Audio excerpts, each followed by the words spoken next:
Hello बच्चों, let's see this question. So the question says, in shown system, all surfaces are frictionless, all strings are massless, and all pulleys are frictionless and massless. System is released from rest and from shown position. G is equals to 10 meter per second square. So यहाँ हमारे पास ये blocks है. Acceleration of block C is what?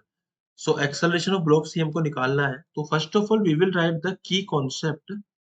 So the key concept is Newton's second law of motion, which is equals to F net is equals to mass into acceleration, है ना.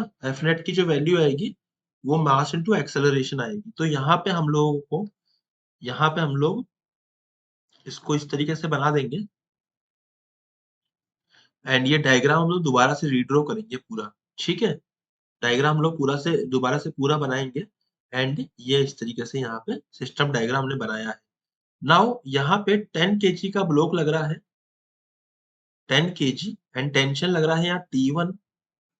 ये पुली हो जाएगा हमारा. उसके बाद यहाँ पे दोबारा से हमारा एक ब्लॉक लग रहा है which is of 4 kg and tension लग रहा है यहाँ T2.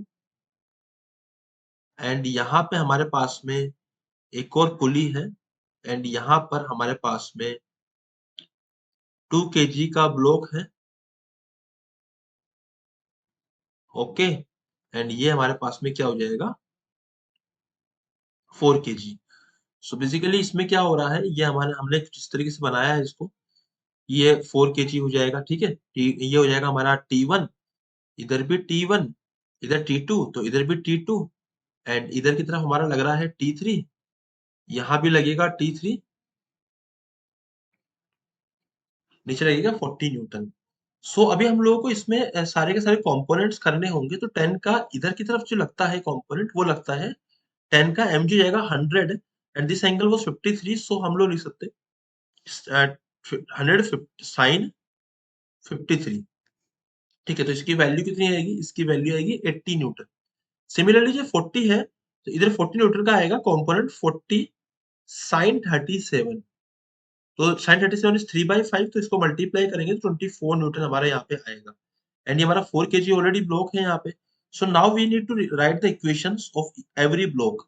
सो अगर हम लोग ब्लॉक नंबर ए की बात करते हैं तो इक्वेशन जो आएगी वो आएगी 80 which is the pulling force. हमने ऐसा माना कि एक्सेलरेशन इधर की तरफ था, है ना, पूरे सिस्टम का एक्सेलरेशन इस तरफ था.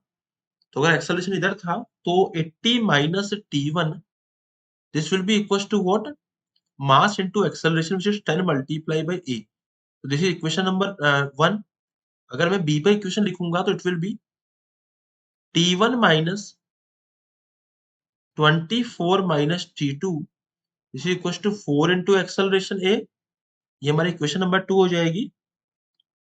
एंड ये हमारी सी पॉइंट पर अगर हम बात करते हैं तो T2 minus T3 which is equals to 2 into acceleration of a, है ना, इक्वेशन नंबर 3 हो जाएगी हमारी. एंड जो हमारा डी पॉइंट है उस पे जो इक्वेशन आएगी it is 3t3 minus 40 this will be equals to what 4 into acceleration a. ठीक है, तो ये t3 minus 40 is equals to 4 into acceleration a. इन सबको अगर मैं यहाँ पे ऐड कर दूंगा, so on adding all the equations तो 80, T1 कैंसिल आउट हो जाएगा, T2 कैंसिल आउट हो जाएगा, T3 कैंसिल आउट हो जाएगा. तो बचेगा क्या, only 80 minus 24 minus 40 is equals to 10 plus 4 14 16 and this is 20a. so इसको अगर हम सोल्व करते हैं तो इसकी जो वैल्यू आ रही है वो आ रही है 40 minus 24 which is 16. 16 is equals to 20 into a and जो एक्सेलरेशन की वैल्यू आएगी it is divided by 20 which is 0.8.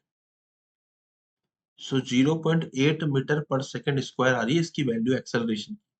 And ये आ किधर रहा है, लेफ्ट की तरफ आ रहा है. तो वी कैन से कि 0.8 मीटर पर सेकंड स्क्वायर टुवर्ड्स लेफ्ट. तो option number 2 is matching with my final answer. I hope you understood it well. Best of luck.